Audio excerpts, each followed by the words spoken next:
Salam sejahtera Bapak Ibu dan juga saudara-saudara terkasih.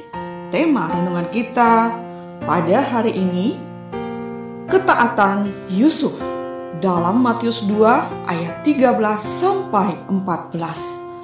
Setelah orang-orang Majus itu berangkat, nampaklah malaikat Tuhan kepada Yusuf dan berkata, "Bangunlah, ambillah anak itu serta ibunya, larilah ke Mesir dan tinggallah di sana sampai aku berfirman kepadamu.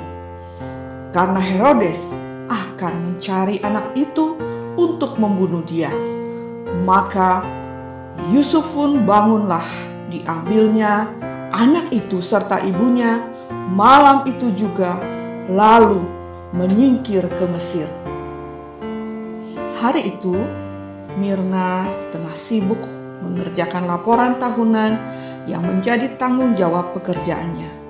Tiba-tiba atasannya memintanya untuk menyiapkan beberapa data yang sebetulnya sang atasan bisa mendapatkannya sendiri dengan membuka file yang tersimpan di komputer. Sebagai seorang staf dengan sedikit kesal, Mirna pun memenuhi permintaan itu sebagai sebuah ketaatan kepada atasan. Bacaan kita hari ini mengajarkan sebagian perjalanan hidup seorang Yusuf yang taat akan perintah Allah. Yusuf yang taat saat mengetahui tunangannya mengandung dan ia tetap setia kepada Maria tunangannya itu.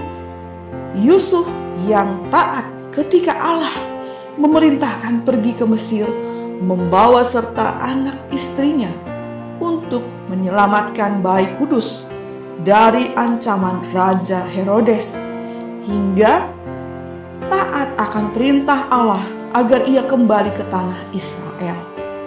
Yusuf dipakai Allah untuk menjadi alat penggenapan firman Tuhan dan berperan dalam rangkaian rencana keselamatan dari Allah. Kisah Yusuf mengajarkan kepada kita untuk taat atas tuntunan Allah, karena hal itu akan membentuk karakter kita agar setia kepadanya, dan oleh karenanya kita akan bertambah dalam ketaatan untuk menghasilkan buah. Terkadang dalam mendidik kita untuk taat, Allah mempergunakan hal-hal yang sulit kita pahami. Pernahkah Tuhan meminta sesuatu hal dalam kehidupan kita?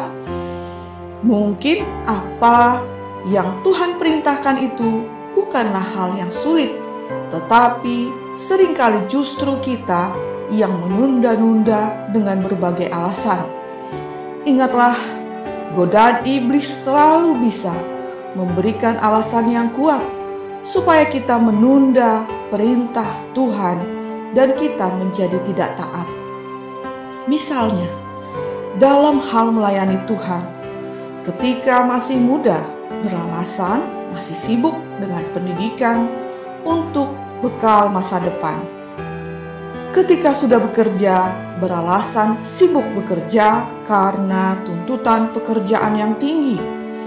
Ketika sudah berkeluarga, beralasan anak masih kecil yang juga membutuhkan perhatian orang tuanya. Begitu tua, ternyata sakit-sakitan, sehingga tidak memiliki kesempatan untuk melakukan panggilan pelayanan. Jadi, janganlah menunda untuk mentaati firman-Nya.